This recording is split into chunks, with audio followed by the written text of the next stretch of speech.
101.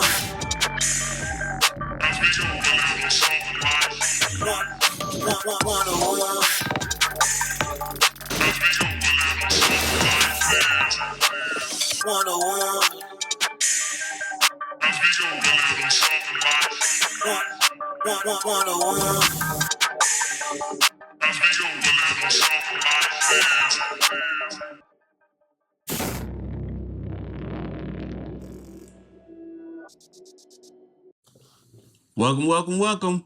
This is Relationships 101 podcast, your introduction to a healthy, committed relationship. I'm your host, Sylvester Wilson. And I'm your co-host, Jasmine Wilson. Parents, we with y'all. I'm talking about we going through it right with you. We with you, baby. What we got? 18, 14, 12, and 11. Good God. You see what I'm saying? And so we going through all these stages that we're going to talk about today, or we've gone through them. And one of them, that last stage, we still trying to work our way to. We new to it.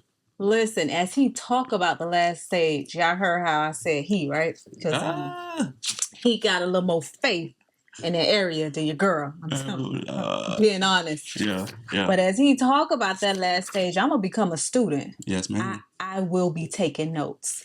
Because that stage, that 18-year-old, that adult stage, like their introduction to adulthood, your girl ain't, I'm looking for my mustard seed.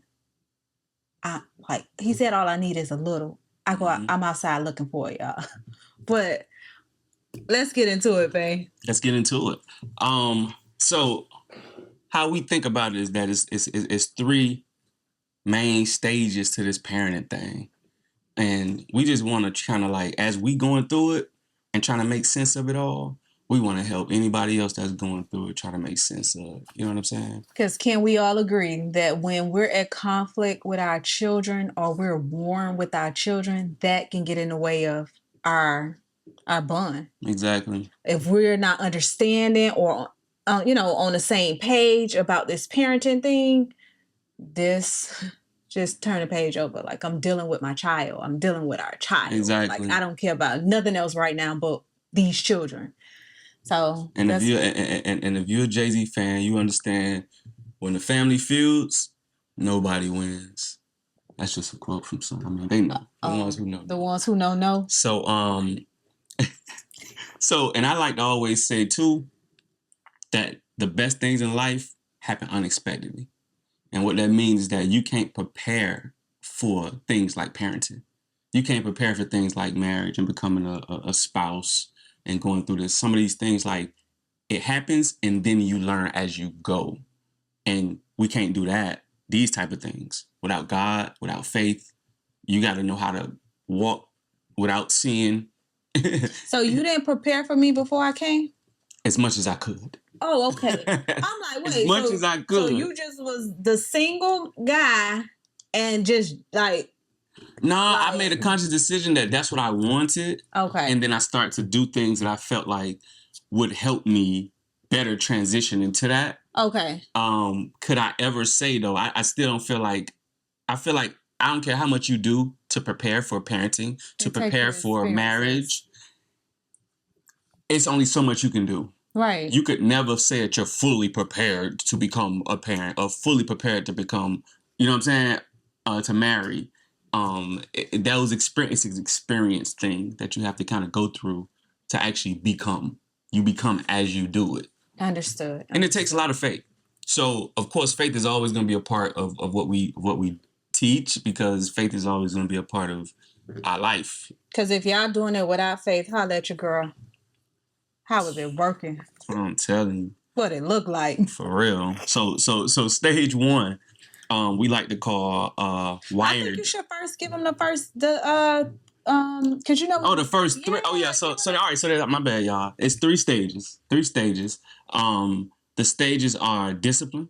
Well, I'm gonna say three principles. Right. So it's three stages, and that's early childhood, middle childhood. We got our notes, y'all. Adolescence. Yeah. Okay. Almost adulthood. So early childhood will be ages infancy to 5. Mm-hmm. Middle childhood would be ages 6 to 12. And then, of course, adolescence is 13 to 18. And inside of each one of these stages, there's 3 principles that will continue to repeat. You will have to continue to repeat these 3 principles, but it's just that with every stage, the principles that you're applying looks different. It look different. You have to start to apply these things differently because now you're dealing with a different stage, a different level of child. Go ahead. And we also learned that if you like frame what you're teaching or what somebody's trying to learn in like tangible ways, they'll understand it. So you're going to hear him mention the 3 Ds.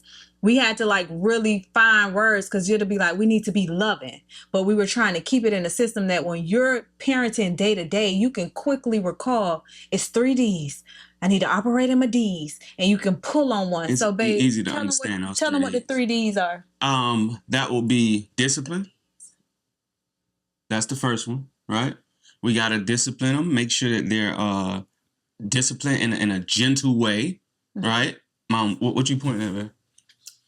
No, I was just go ahead and tell what you. No, I was just trying to say like it was up there. Oh, okay. So yeah, thank you. That's what that's what we thank you. Would have helped me. So the 3 Ds are direct, discipline, and devote. All right. Tell them what devote means. Devote meaning love. It means to a remind. Where we at? Okay, my baby, she made it. She the one that typed it up.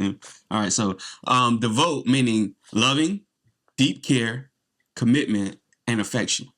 So that's just one of those D words that actually means and reminds us to show love. Absolutely. While we're raising these adults. You know what I'm saying? Show love, because sometimes we can get caught up in the other 2 Ds, which are direct, right? We're here to give them direction. Start your children off as they should go, right? Teach a child in the way that they should go, and even when they are old, they will not turn from it. That's Proverbs 22:6. Mm-hmm. These are some references. Then we got discipline. Which is spare the rod. What we're talking about. Yeah, spare the rod. You spoil a child. We already know that. They know that by heart. And it's a reminder that discipline, when done wisely, it helps to guide our children towards being wise individuals and making wise decisions for themselves. This is good stuff. What else you got for me? We got Colossians 3:21. Okay. Fathers, do not embitter your children, or they will become discouraged. Ooh. So that ties into that devotion. Show them love. And I'll be honest, that's the part I'm growing in. Because I give orders, I give commands, demands, however you want to put it, and I feel like they should be followed.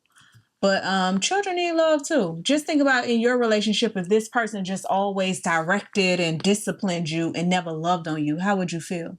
Mm.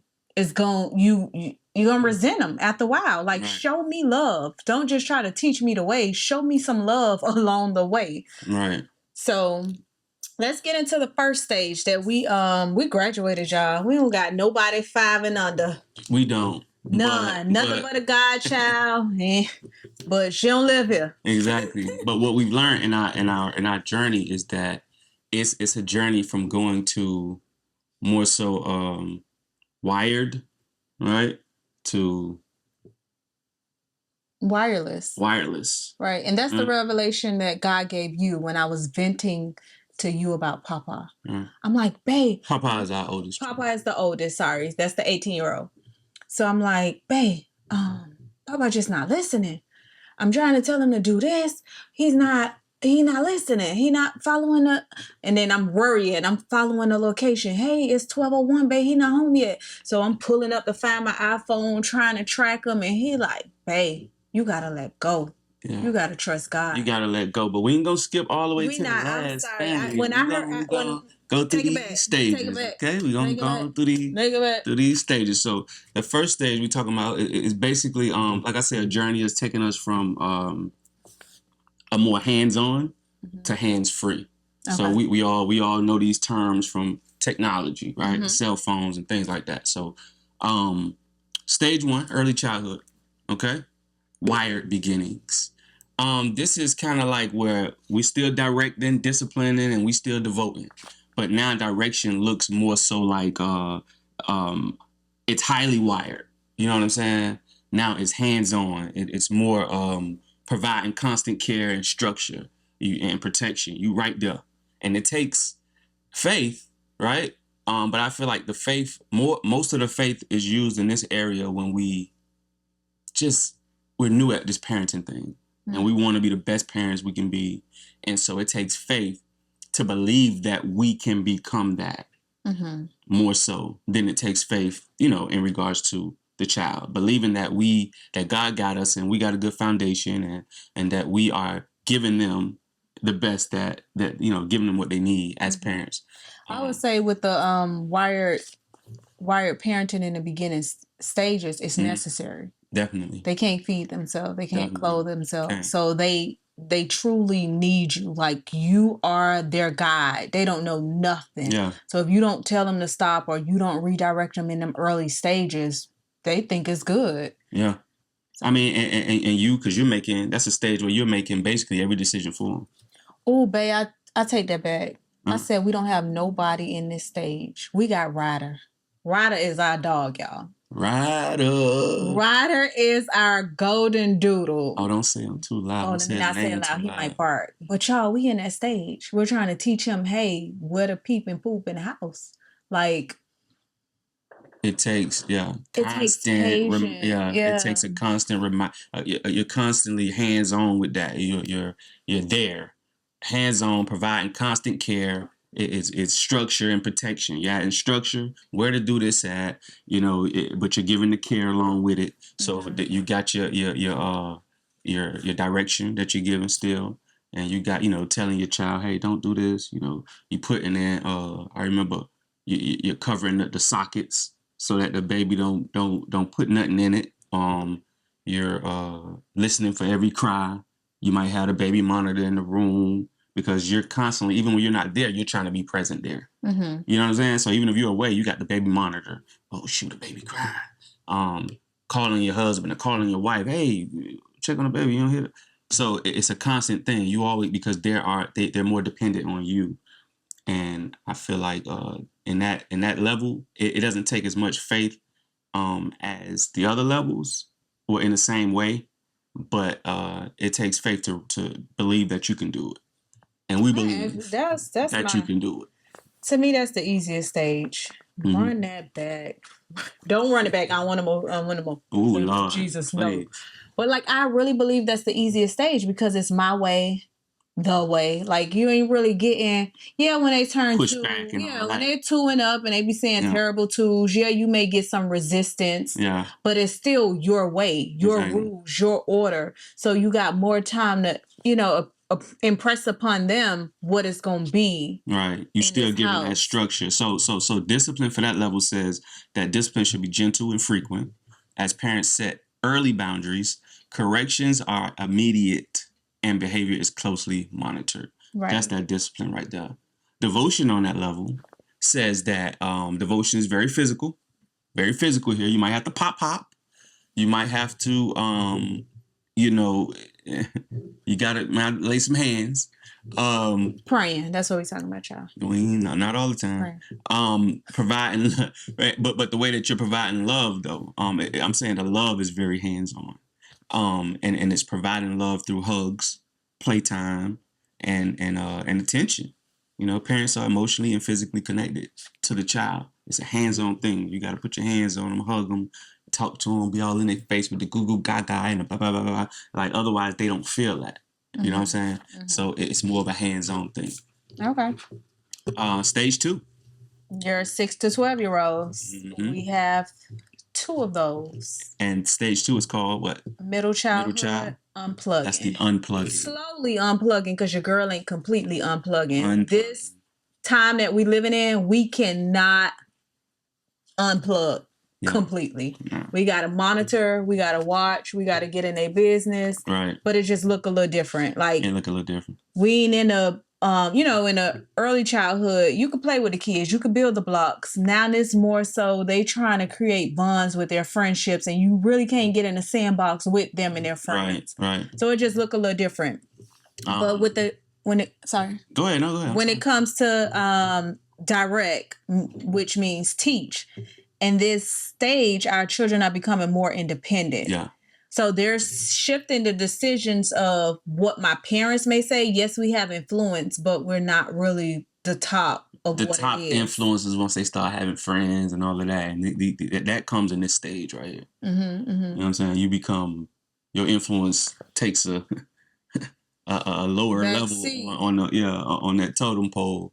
And so you still there directing, and you still there giving them what they need, but it's more of a you kind of releasing that hands on a little bit, and you kind of depending on them to what you've taught them, depending on them to be able to play that out themselves and learn. This is real big for this stage. Learn consequences.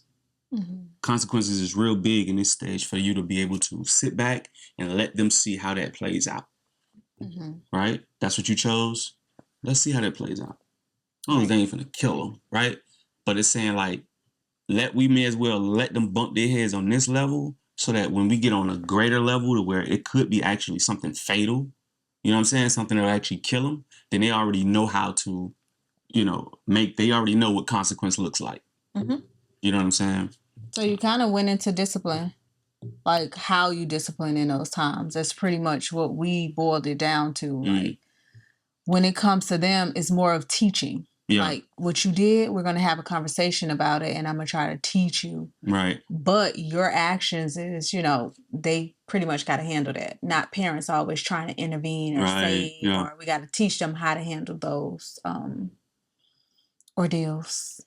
Now, as far as devotion, we showing them love, but it's that the emotional support it's still important. We still there for them emotionally, but the parents also have to start praying more for guidance, right? Like you pray and you get your guidance from a higher source so that then you could help guide this child with wisdom.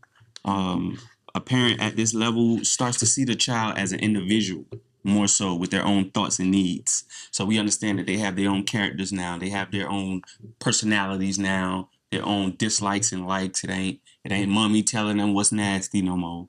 It ain't daddy telling them what's nasty and what they shouldn't like or whatever the case is. Now they starting to figure out their own likes and dislikes. Let me interject real quick, y'all. Real quick, since we're on the age of 6 to 12 and kids start dating in middle school. Ooh.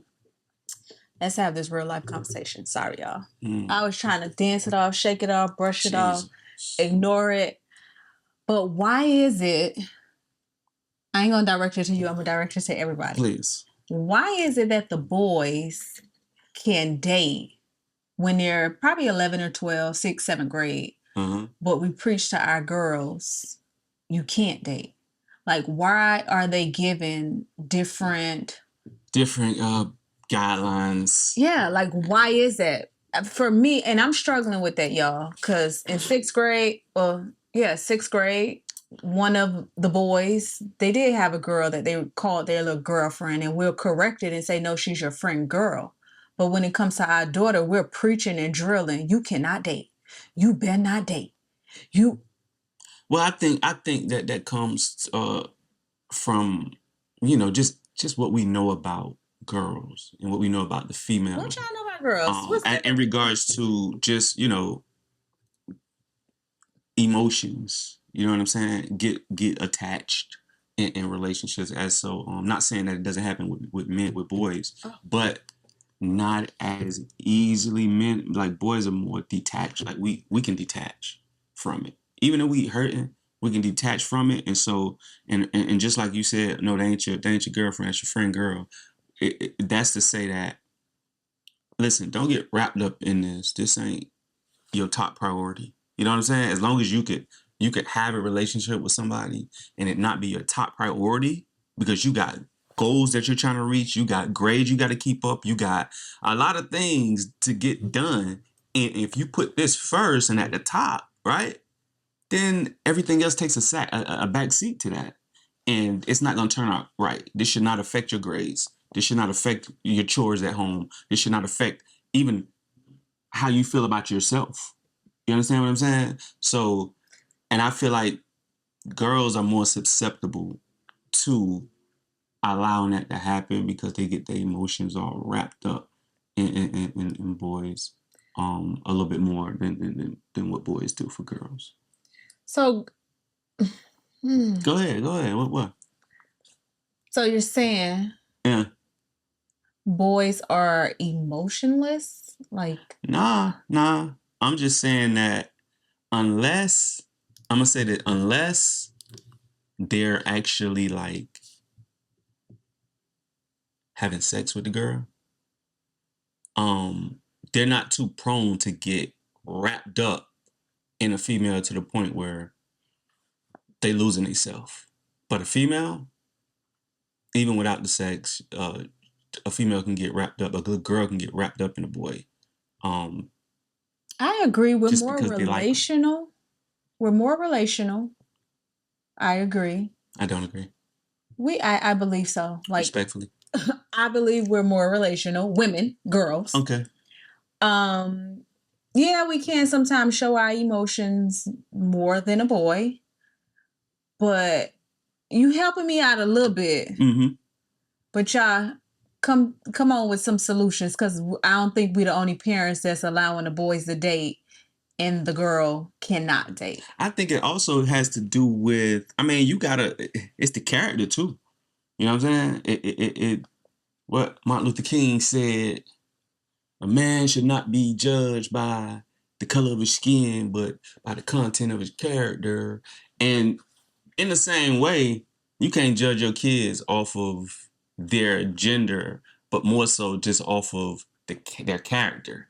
What type of child is that? You understand what I'm saying? Are they the type of child that'll get lost in a relationship? Or they're the type of child who can stay focused?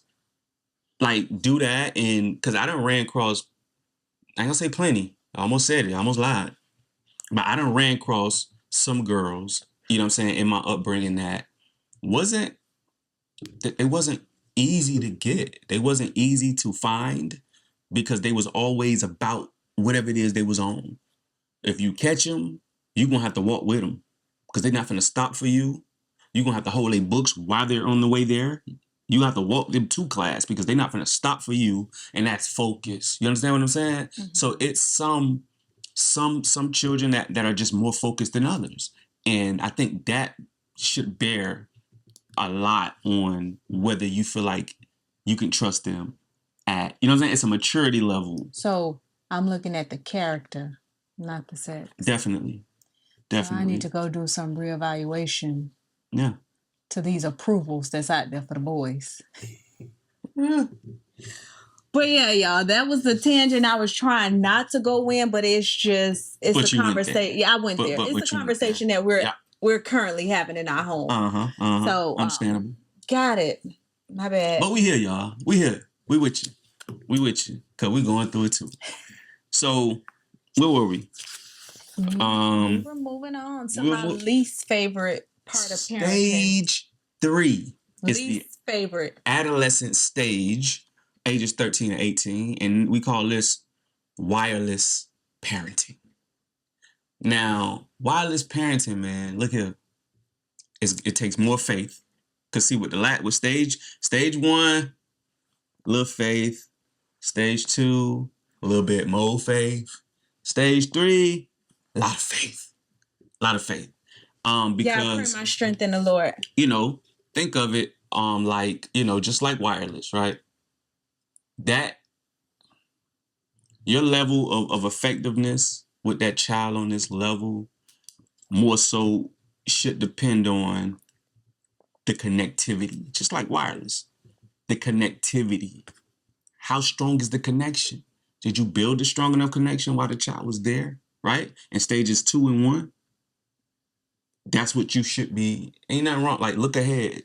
You know what I'm saying? And that's why we talking about this, so that some of y'all who might be in like stage 1, like, look ahead. Make sure that you're building a good enough connection. I ain't saying you got to be, you know, friend over. I ain't saying put put devotion, put devote, put love over, put the kindness and the friendliness over discipline and over structure, you know what I'm saying, direction. However, it has to be a part of the sauce because that makes for a great connection with the child. And so when you move to the stage 3, where it's more of a wireless, you're depending on the connectivity. You're depending on the connection between you and that child that you've already built, and you're dependent more on the connection that you have with God, which is through faith. So that's why it takes stronger faith. Like, what's your bandwidth, baby? How strong is what you working with? That 5G? What is it? What is it?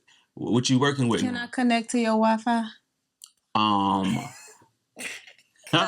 Girl, you gotta deal with your own. You gotta use your own service, baby. Jamarcus is a great kid. My inner Again, circle, that's our first child. That's the papa side. Okay. He's a great kid. My inner circle, my close friends, if I call and vent about something so stupid, they like, girl, you, like, when I be like, oh my gosh, he's moving, he's leaving, I don't know, is he gonna be okay? They be like, what you and your husband instilled in him?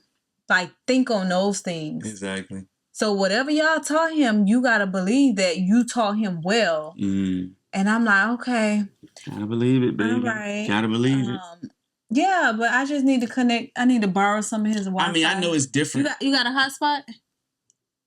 You could jump on the hotspot a little bit, but not too long. In respect to the mothers in this dynamic, because I know some, especially coming from, our community, like some of us are doing this by ourselves. And in respect to that, and in respect to the women who are doing it by themselves, because there's more y'all doing it by yourselves than us men. But it is some of y'all out there. Salute to y'all, fellas. But for the women, I know that it's a lot harder for y'all to let go. I mean, the way I think about, come on. Not only because before that hands-on stage of zero to infancy to before that, it was more than just hands-on. They was connected to y'all emotions. They was connected to every part of y'all. You know what I'm saying? Like when y'all got sick, they got sick. When they got sick, y'all got sick. Whatever you crave, they crave. Whatever y'all the baby crave, y'all crave. It's like y'all was connected in so many ways that, of course, it's harder for y'all to disconnect. You know what I'm saying? And respect to that, like we get it. We get it. But this is, if not anything, probably one of the greatest challenges to parenthood for a mother, and to us all, but for a mother. And I don't think you're telling us to disconnect, totally, because we'll never be able to do that. No. But I just think we need to change, change with the times. Like, we're moving on from trying to say, no, you're supposed to do this, to kind of trusting that what we taught they will do. Right. And more so turning it into prayer instead of, now I'm going to pray for you. I ain't your teacher no more. I'm a pray. Like, I'm your intercessor. I'm a intercede. So right, definitely. I think that's what you And it takes more faith to be able to say, I know I can't, control. I don't have the level of control. Because see, the thing about it is, with every level, you're relinquishing some of this control that you've been able to have with every level. And this is the level where you relinquish most of it. Now, where you relinquish your control, which is physically, you actually gain more control in a different realm, which is spiritually. But that's if you choose to operate in that manner. So it's an evolution. It's actually the evolution of parenting.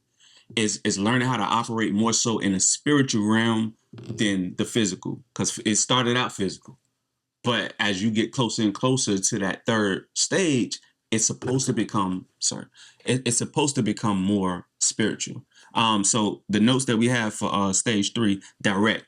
When you direct on stage 3, it says that parenting becomes almost fully wireless during adolescence.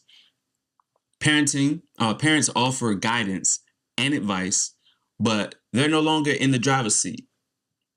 Teens are making their own decisions, and parents must trust God to guide them. Jesus, take the wheel. I'm gonna sit in the passenger seat. About what would it say? Letting go and trusting that the foundation you laid in the earlier stages are still working. Absolutely. Discipline. What does discipline look like in the third stage, right? Parents must rely on faith that God will lead and direct their children even through mistakes. Discipline is now more internal for the child, meaning they're focusing on self-discipline. Yeah. And parents have to rely on the lessons to teach them. I think that's what we fear as parents, though. We don't want life to teach them. We want to teach them. Like, don't make life be your teacher. Right. Learn from me. Right. Learn from our mistakes. Learn from the mistakes we can point out to you from other people. And I think some mistakes, unfortunately, the child has to go through. Yeah. Like, we don't want it. Lord knows we don't. But it's just some of those kids, it's like, okay, they may take this lesson and not do that, but they may do something completely different and learn the lesson from that. Right. Because they got a purpose too. They do. Like me becoming a teen mom, I'm sure that's definitely attached to my purpose. My mom gave the lessons, don't do this, don't do that, don't do this, don't do this, or this can happen, that can happen. But I did it. I did it. And I had to learn my lesson. Yeah. So just pray. And that's what the devotion kind of looked like. It's that praying and asking God to cover them, protect them, lead them, guide them. But yeah. One thing I've a lot of times too, it is dynamic. Like if it's two parents, and this dynamic, like two parents, we still together, thank God. The men, we tend to become the coaches. We tend to be the one that have to pull them off the ledge when they tripping and think that their faith level be like in the red and about these children. And we have to, one of the things I always had to remind my wife is that, hey, think about the mistakes you made and you still here today. Think about the dumb stuff you did when you was a kid. Just dumb. And you still made it. Right. So it's like they're gonna do some dumb stuff, and it's the prayer, right? It's because that parent or that grandparent was operating in the authority in the spot that they actually did have control in spiritually that got them through. It got us through our mistakes, and we got to rely on the same thing. Now we got to become, right? We got to become that next level parent. In this stage, and it takes work. Oh, I was about to say I'm becoming. I'm becoming. I'm not it. This is our first child that stepped up to the plate. Like, yeah, I'm about to be an adult. Well, pretty much is an adult, and I'm like, yeah, I'm still driving this car, and he's showing me like, no, you're not, because I'm gonna snatch the wheel back and try to run away or and look, steal a car or something. Let me say this. Control back. Let me say this too, because I remember we was talking the other day, and what I realized in our conversation about parenting was that the more you fight, it's always kind of like a tug of war between the future and the past. You know what I'm saying? And you become the past fighting with the future as a parent. We become the past fighting against the future when we don't stand up and just become the future. You know what I'm saying? When we, still treating that child like they on stage 1, but they're in stage 2.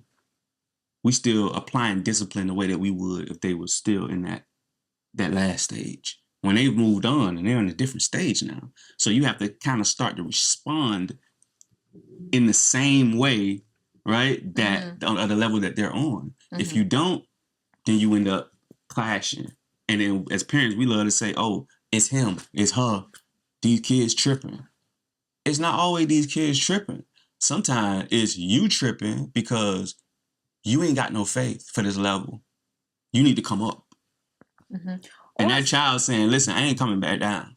Right. You're going to have to meet me up here. Or sometimes, too, as parents, we kind of skip that middle stage. And gratefully, I could say I didn't. And do number 1 all the way up to 3. Right. They just they don't even do number 1 or number 2. They just let the kids be grown. And then when it becomes that they can't control these kids, then they want to pass them off and be like, oh, he need therapy, he need this. And it's like they drop them off in your office and be like, fix this. So my favorite question is, how many years this way of being has been? Right. So if they be like, oh, he been like that since he was 7.